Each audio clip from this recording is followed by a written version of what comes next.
Hi everyone. I am really excited about this evening's chat.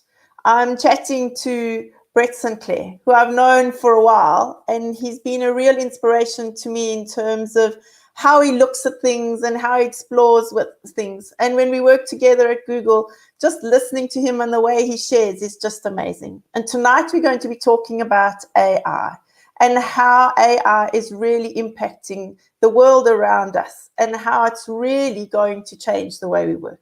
We're going to explore some ideas around education and use some of the ideas that he's used for business and show you how you could perhaps use that within your school space. So please put your comments into the chat and share with us this evening. We're really looking forward to a great chat. So hi, Brett. I'm super excited to be chatting to you. Do you want to introduce yourself to the people and tell them a bit about you? Sure, Karen. Hello, everybody. So my name's Brett StClair. Yep, we've had the privilege of working together at Google. Yay! What crazy stuff happened and the craziness. And it was like in the early days, so it felt like a startup. But yeah, and since then, I do what everyone does when you leave Google. You go get a job at a bank. And you do it because there's so many problems and you love solving problems.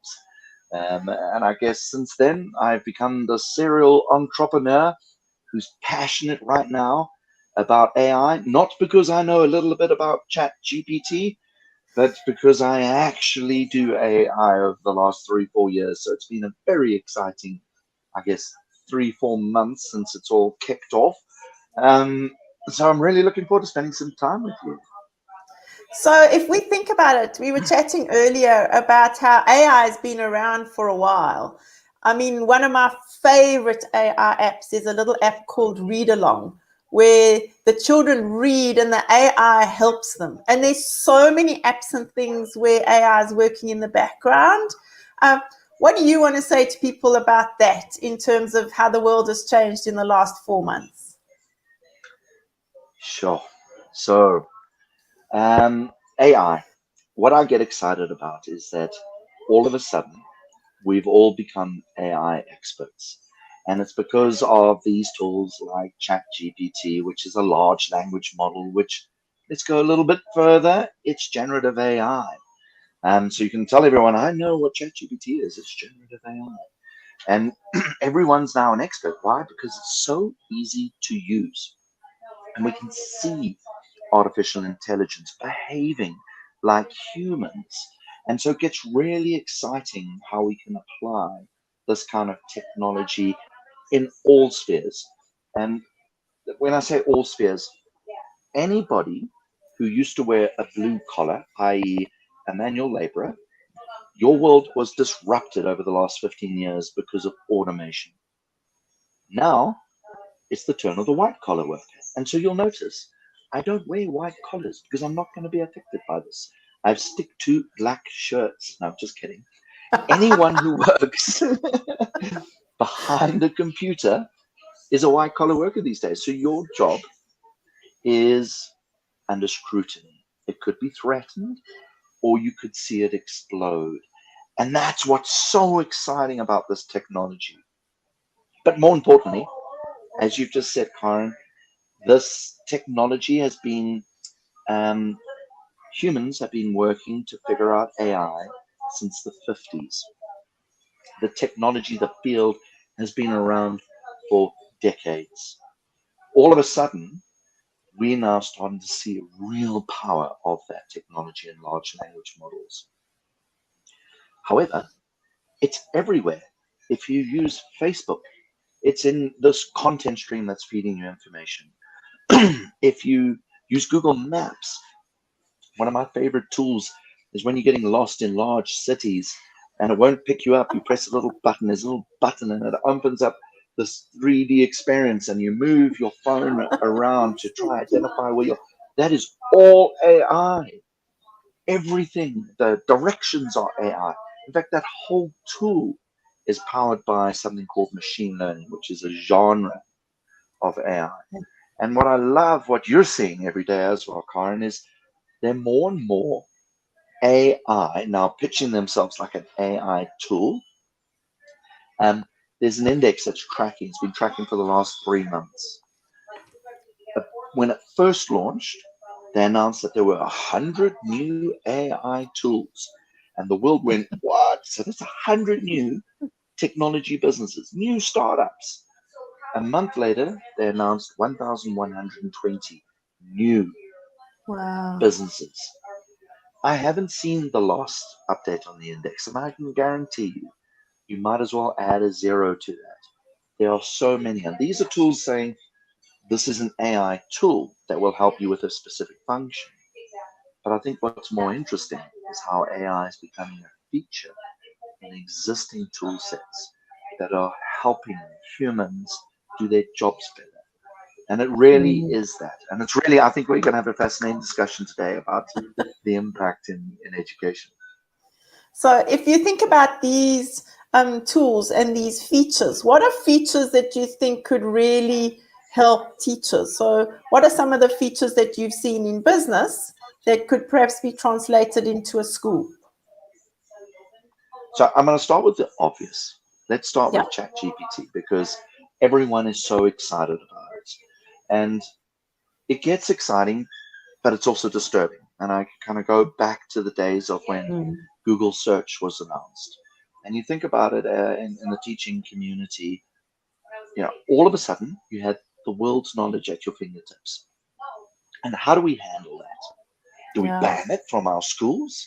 Do we stop people searching on Google? And remember, those were the conversations that were happening back then. Newspapers were talking about, stop it. You cannot let kids have this information. They should be going to libraries. Now, can you imagine a world without Google and that access to knowledge? And I feel that's where we are with this large language model. We can now prompt it. And so what is a large language model? It is a copy of the entire internet that can distill and answer any question that we have. It's a large language model, so it means it's built in something called neural nets. Neural nets say, is this a cat, yes or no? Is this a cat of this color, yes or no? And so it's a comparative engine, and it brings an answer. And so sometimes it gives you a bit of an hallucination. It will always give you an answer, but it's not always the right answer. Don't you want to explain to people what an hallucination is? Yeah, so that's a good point. So you can ask ChatGPT a very basic prompt, and you say, hey, ChatGPT, won't you describe to me the process of experimentation? And ChatGPT will probably get 80% of the way there with a very, very basic prompt. Why? Because in this database that's called the whole internet that's been trained on it, can you believe we can now store the whole internet and train this model around every piece of data in the world? Interesting fact, every 6 months the internet doubles in size from a data point of view. Wow. That's a lot of data. And so picture this knowledge. You've got the world's brain there. So you prompt it, it'll go and find someone who's explained what an experiment is and how the process works. But because it likes to hallucinate, it'll probably also say, and this experimentation is really important when working on purple escalators, especially when you're going downhill through the cloud. What? And it just makes it up. And okay, I've used an extreme version here, and there are many versions. But it's a good example, yes. Right? It's that ridiculous. And it's even more ridiculous if you're an expert and you're looking at it and you know exactly the definition. And it then wants to give you just that little bit more. And you can actually prompt it to go into a hallucination. So you can get a really good description of what you want. And then you say, please, can you give me more information? And I guess I did a recent exercise where I was looking for a list of speaker bureaus in the UK. And speaker bureaus are places where keynote speakers go to sell their wares. And I said to ChatGPT, please provide me a list, but I need 200. So it's very specific. I want 200. It's not connected to the internet. I said to him, please give me a contact email address and a URL. Ooh. And boy, did it give me 200. It gave me URLs. It gave me these amazing names. I started thinking, by about 30 or 40, it was going, Ace Speakers R Us. Doesn't sound like a bureau. It had made up the name, it had made up the URL, and it had made up the contact person. And for about 40% of it, it was all just made up. So you can't stretch it too far. You need to help focus it. So it's not the end and end all. Is it not the whole internet? So good question. Shall I quickly answer that, Karen? Okay, cool. Yes, yes. So Stefan, on the mark, it's actually GPT-3. So how this works is you have a large language model. That's the scary thing. And then on top, you have something called ChatGPT. This is a filter engine. And that filters to make sure that, you can't ask for a nuclear bomb to be made for you, or you can't do any of those crazy asks that everyone used to do. It filters it. Underneath is a version of this internet scrape. And so version 3 was up until 2021 September. It's a lot. Version 4 is all the way up till I think it's March 2023. So if you think about that in terms of doubling, every 6 months it's doubled 2, 3, 2.5 times about. That's how much bigger it's gone from. I think the original was 175 billion parameters to now it's just over 750 billion. It's an insane amount of money. Does it mean it gets more powerful? It just gets more knowledgeable. And then if we think about what you were saying, so Stefan, thanks for the question or the comment. If you think about what you were saying in terms of accessing this information and then perhaps prompting it that it would write a bit of hallucination, how do we prompt so that we don't actually get the hallucinations? What are the kinds of things people should consider? I mean, there are a whole lot of articles that have been written around how you should prompt and what you should prompt, but what are you noticing in terms of the prompting from that point of view? Yeah. So it's becoming an art. It's a bit like, what was it? Maybe the 60s and 70s, you'd go to school and you could take typing lessons. And then we suddenly go into an era where all our children are growing up on computers and we forget to do typing lessons. I find that interesting. Yes, Why were we not taught agree. typing like a writing as a tool? I don't get that. Still, you've got Gen Zs coming out typing with two fingers.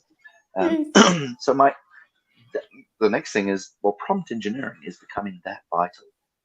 And so what is prompt engineering?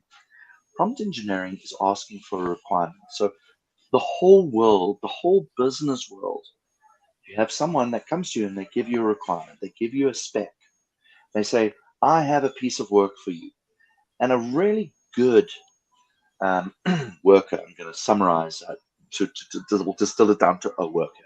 You could be a designer, you could be a software engineer, you could be an accountant, you could be a consultant. You take that requirement and you go and work on it.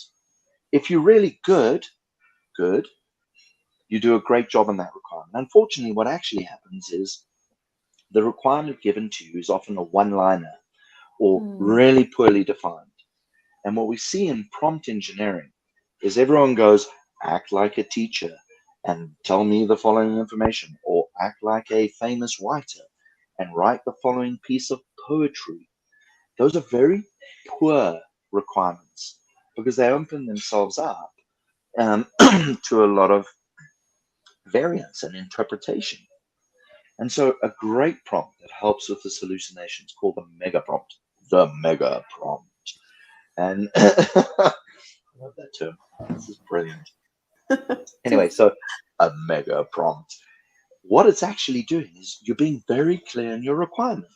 So I'm going to give you an example of how someone who's a copywriter would write a mega prompt for themselves. Remember, a copywriter or journalist, that they're having a dreadful time because they're trying to get their heads around how this tool can turn everyone into an expert journalist in 2-3 minutes.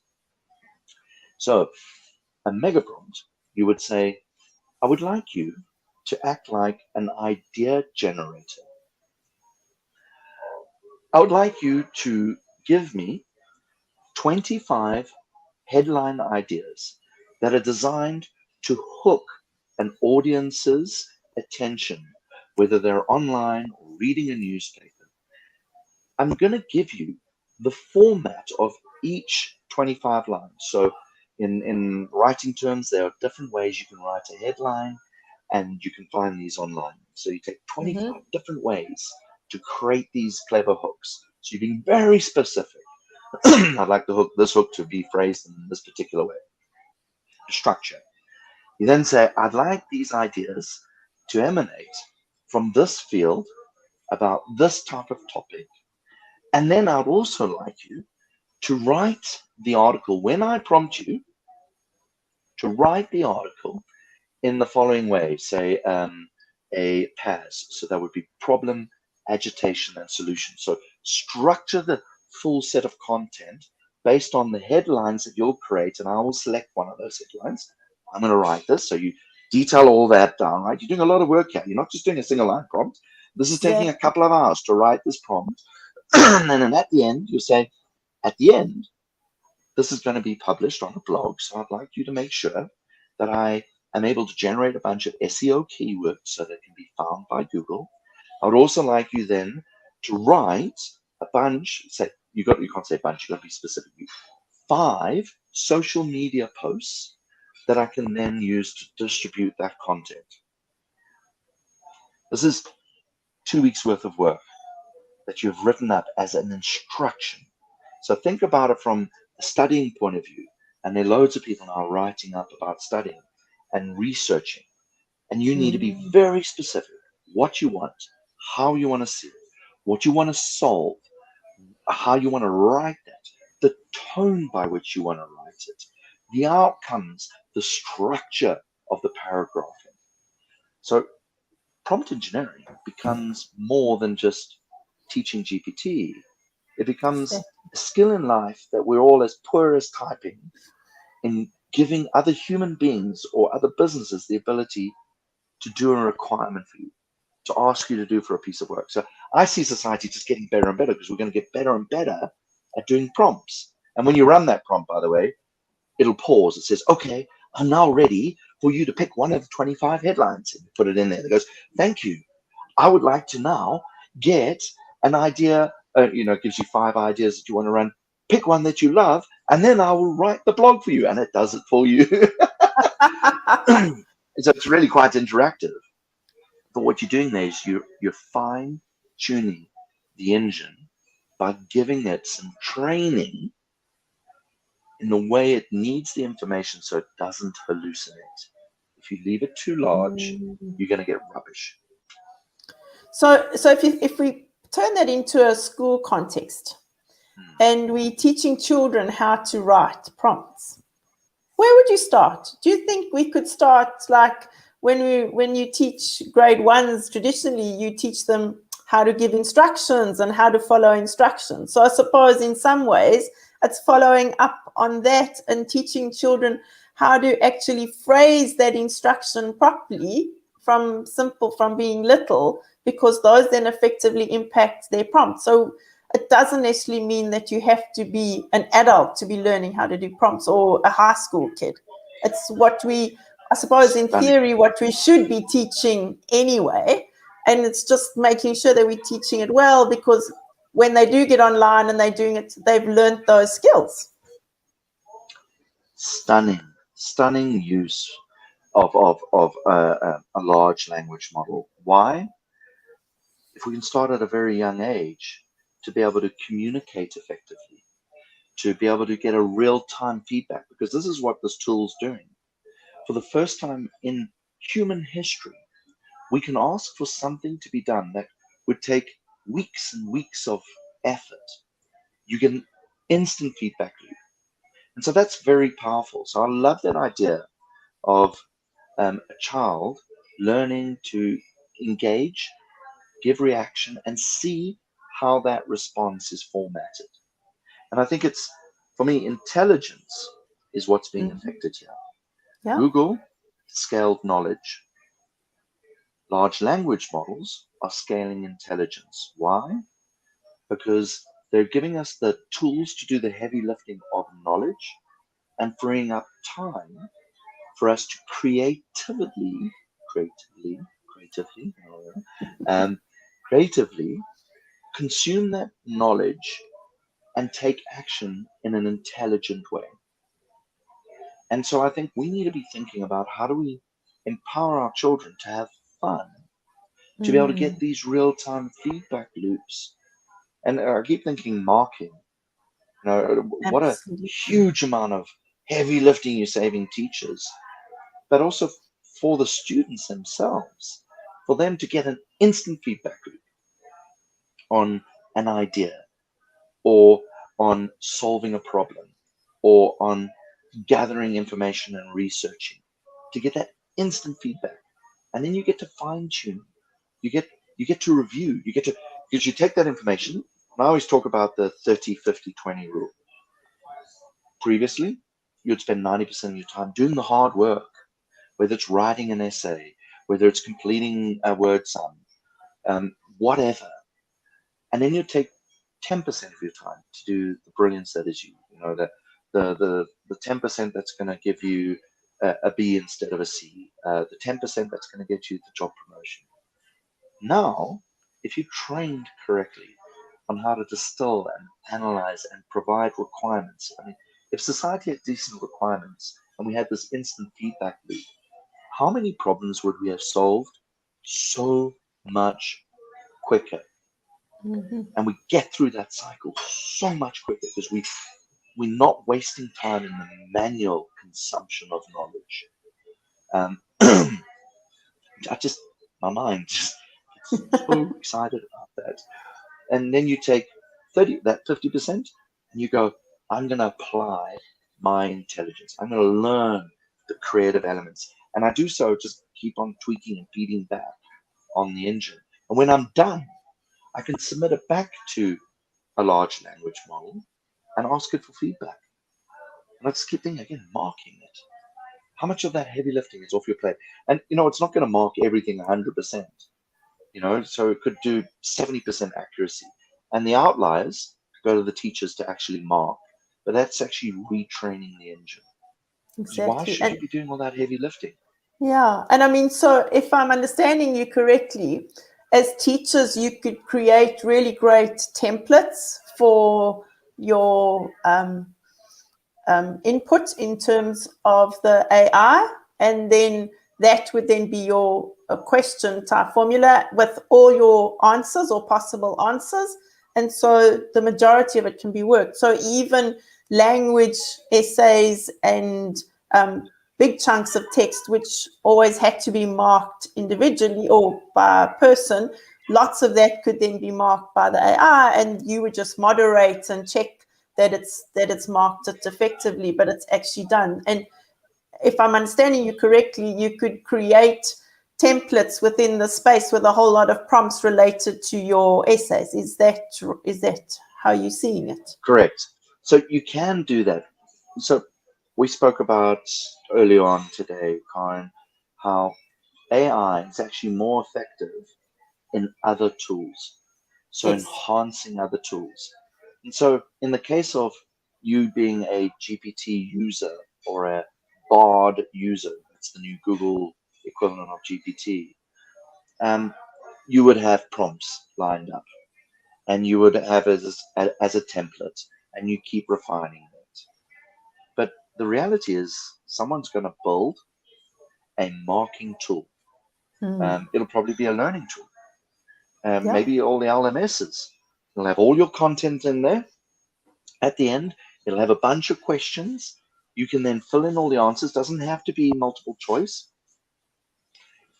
It's written word in paragraphs, and then it gets submitted. And in the background, you've got a large language model that's being called to go, oh, can you quickly mark this for me? Yes. And this large language model has now seen lots and lots and lots of examples, and it's giving you a grading. And that grading has been fine-tuned to whatever the teaching community or teaching standards deems a good mark of, and how the content should be structured, etc., etc. So really, I do think like marking is a thing of the past.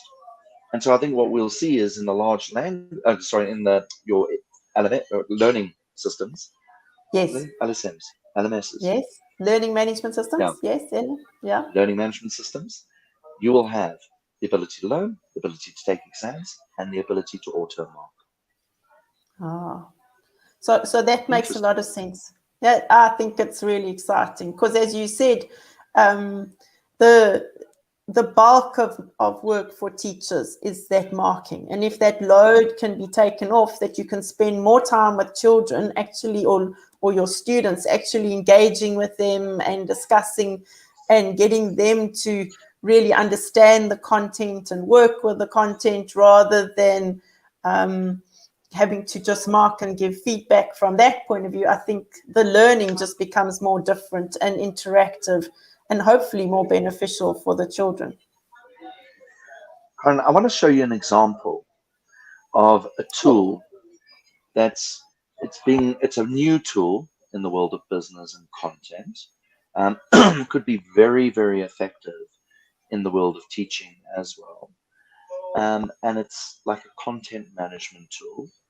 But what I would love to just show you is how a large language model can be plugged into, say, a content tool. Because, to talk about it, very confusing. It's very difficult to actually see how it works. I can give you a demonstration of a prompt in Sounds ChatGPT. great.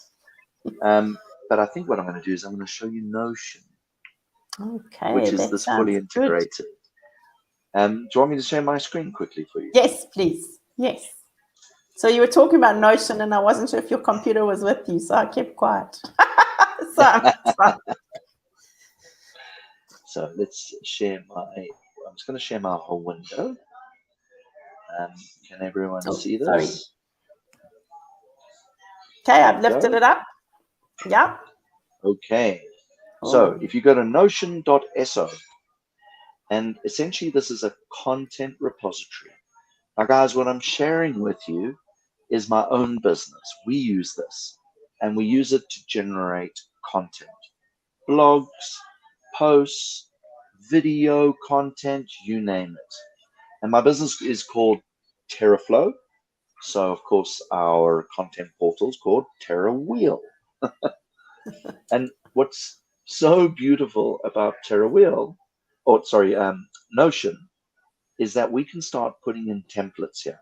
So we put in the prompt templates, we put in templates to help our teams write more effectively.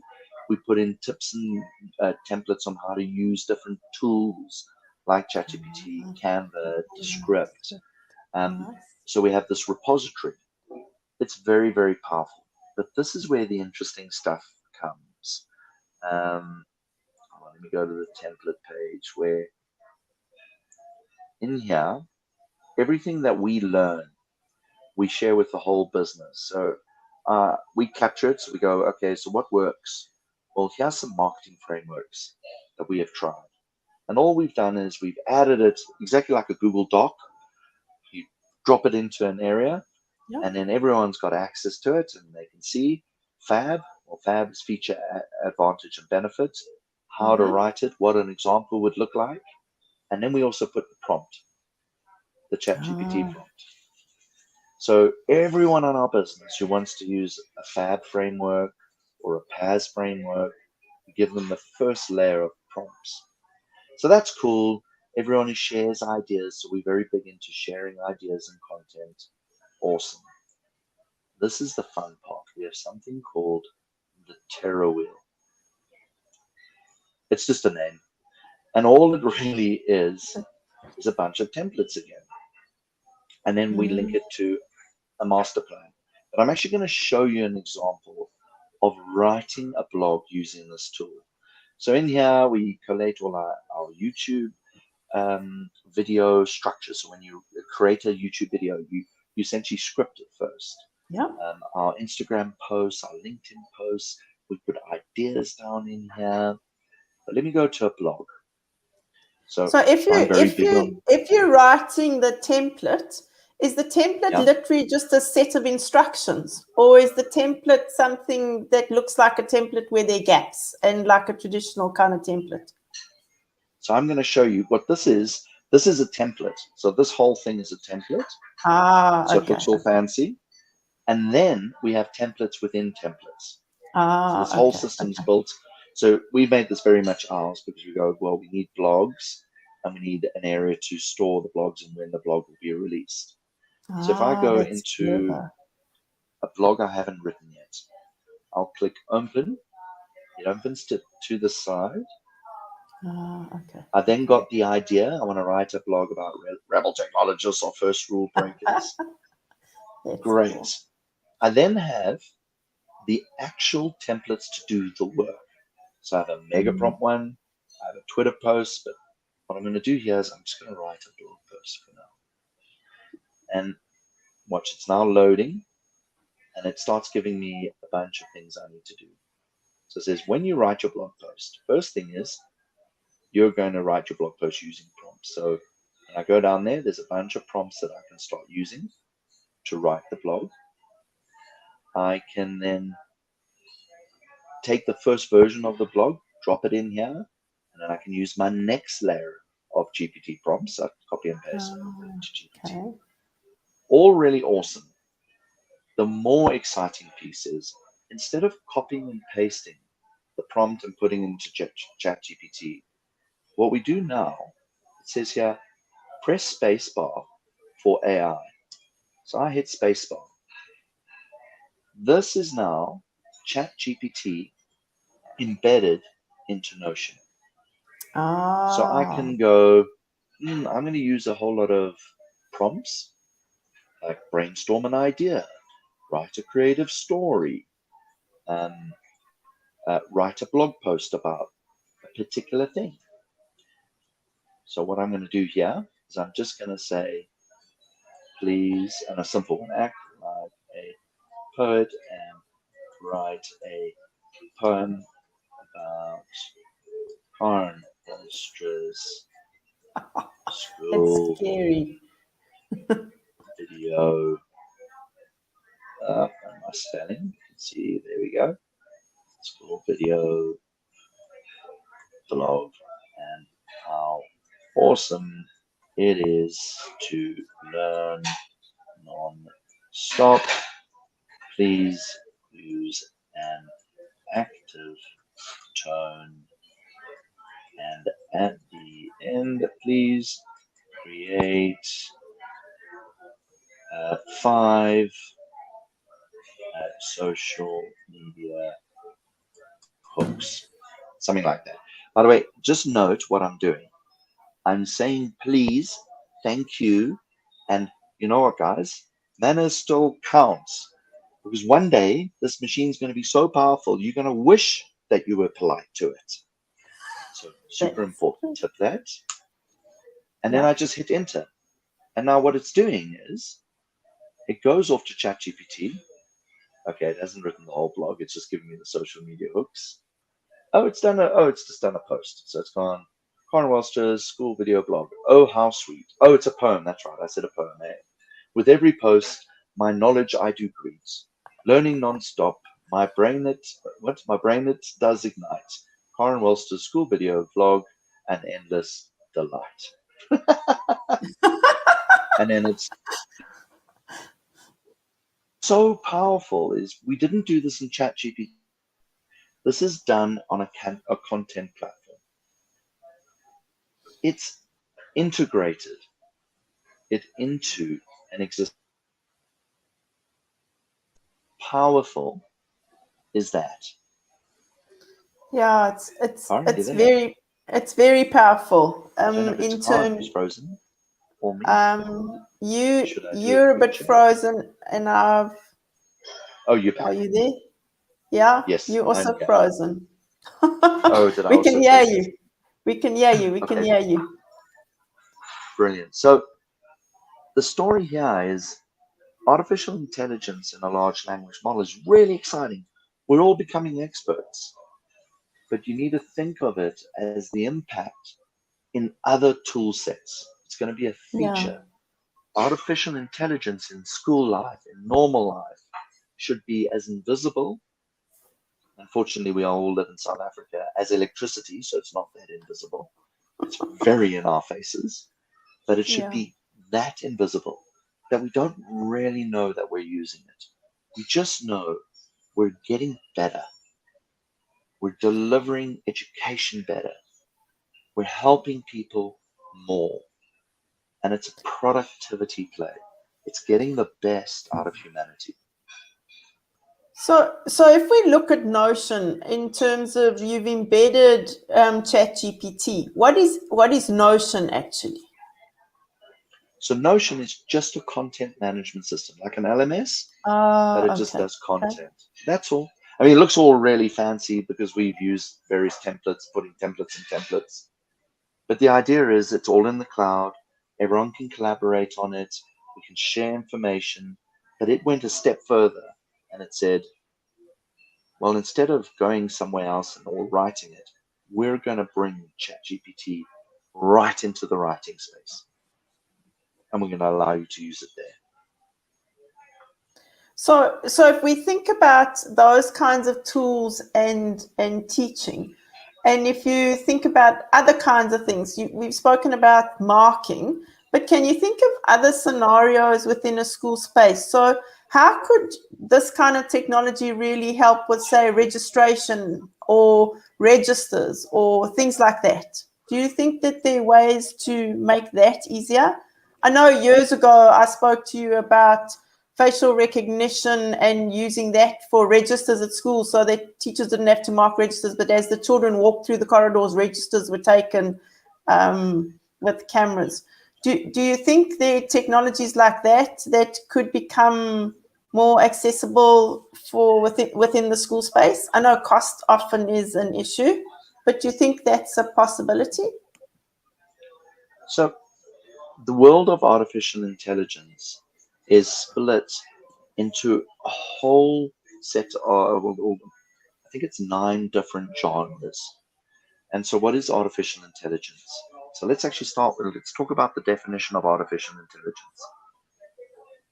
Andrew Ng is one of the godfathers of artificial intelligence, NG. He talks about artificial intelligence being ubiquitous like electricity, but to be able to automate every process that is beyond the physical robotics. So you go, that's quite interesting.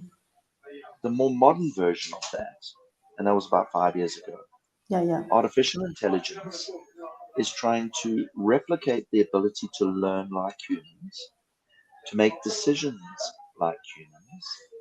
And in order to do that, it needs to be able to read, listen, touch, move in our world. And so you look at now the field of artificial intelligence. You have something called natural language processing. Yeah. And that's what large language models do a little bit of. So that's the Mm-hmm. GPT layer, the chat GPT layer. It's actually a natural language processing machine learning algorithm. It's trying to understand language and then it's trying to speak the language. There's a bunch of genres around that as well, because we also try to understand voice.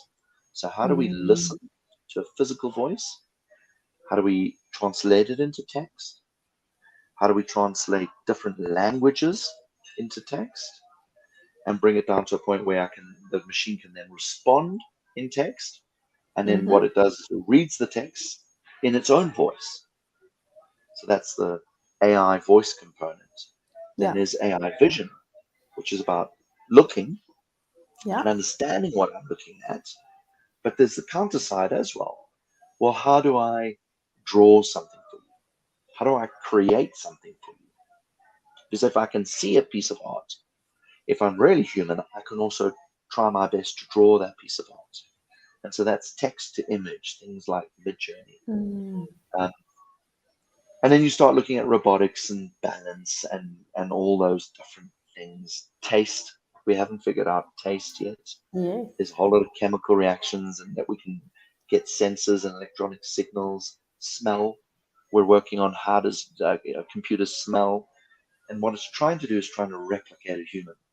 So now think of all the things we do as a human at school, at a in the teaching community, around the classroom. Everything that requires a human to do it repetitively or in a pattern that we can mimic, that is primed for the world of artificial intelligence. So if I'm using it as a register, look, you're here, great, you're in, yeah, fantastic. And it's only a little bit expensive now because we've got to afford cameras, but when the price comes down on cameras, it's ubiquitous. In fact, Yeah. the teacher should just be able to hold their phone out, right? And just Mm-hmm. go, great, quick scan, everyone's here. Exactly. As easy Yeah. as that. And so I think we're going to see this explosion in technology. And not only are we going to see the explosion, it's the pace by which this technology happens. And so my best analogy is 15 years ago, Excel and spreadsheets became ubiquitous. What I mean by that, we stopped putting it as a skill on our CVs. It wasn't like 15 years ago, you'd be like, I have Excel and I have Word as a skill. You don't do that anymore. If you do not know how to use those tools, where have you been? Yet, some of the top selling courses in the world are Excel courses. And so I look at the world and I look at ChatGPT. 6 months ago was that 15-year mark on spreadsheets. You really did need to try learn prompts and everything. But 6 months later, well, if you're not using it every day in your working life, that same 15 years has been reduced into 6 months. That's true. The speed of the adoption of the technology, the speed, and I think it gets easier because it's simpler. Yeah. We need to So move to she, meta thinking. Oh, I love that. yeah, yes. And Nomsa said, I don't know if you saw, but she said it's scary but exciting. Stefan is saying, great comments, awesome insights. It seems to be a challenge for higher education how to respond effectively to something that is busy changing forever. How should and will be teach? How should we and will be teaching? So, what are the kinds of thinking? So, I think we've answered some of that in terms of Yeah. we've got to keep Well, I can give learning. you, Also, you've got to keep learning. You're in a world of ever learning. It doesn't stop at your degree. It doesn't stop at a course.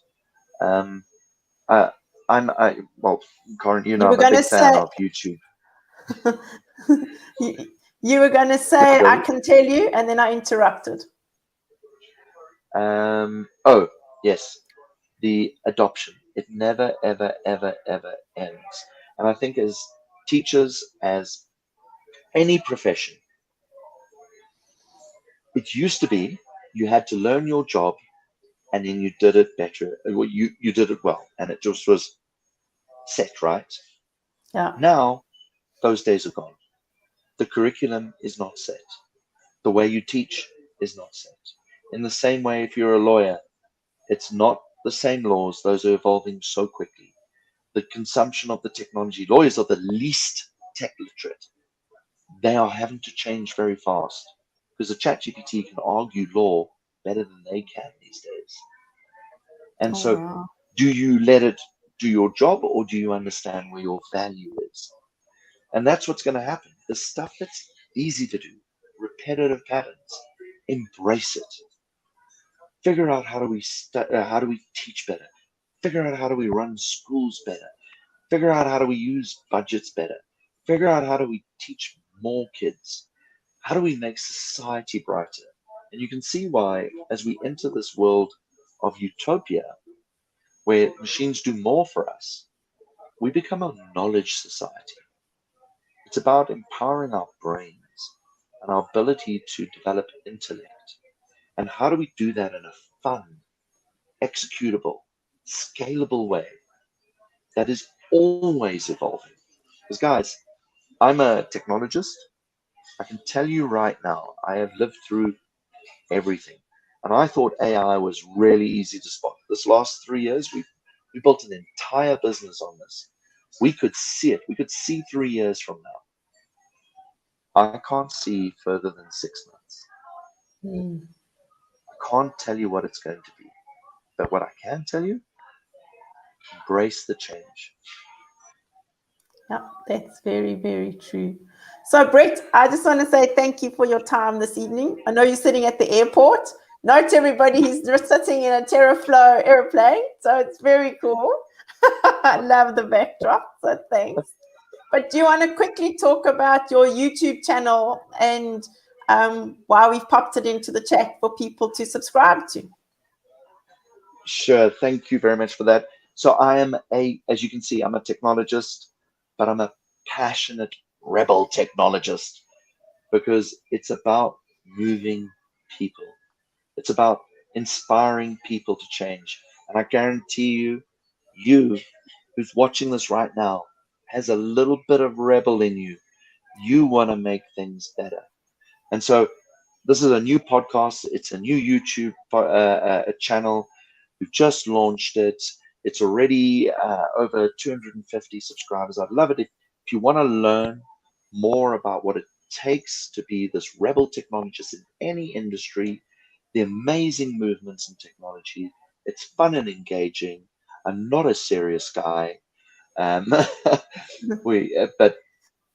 hopefully you'll enjoy it. Yeah, I think it's great. So thanks, Brett.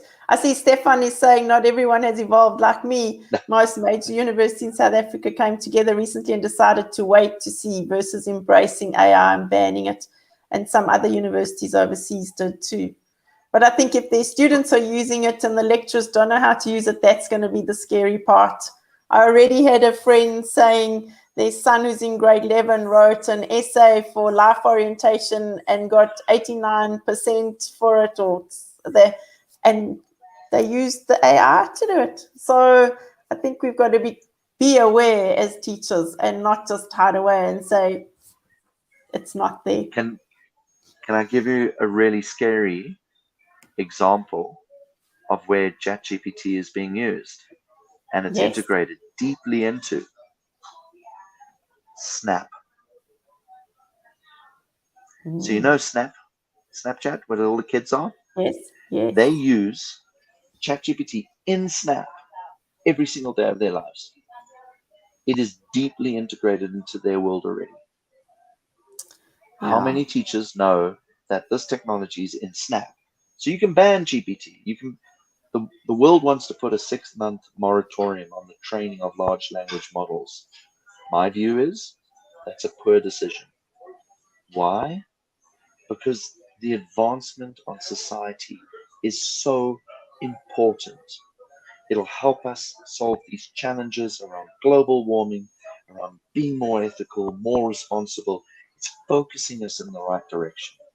If I was to ban anything, I would ban the use of training large language models on computer systems like quantum computing. We're in a transistor world, so we're constrained at the moment. It's only going to go so fast. But in the world of quantum computing, that is a scary, scary world, because that is a world that's not on and off. That is a world with unlimited switches between on and off.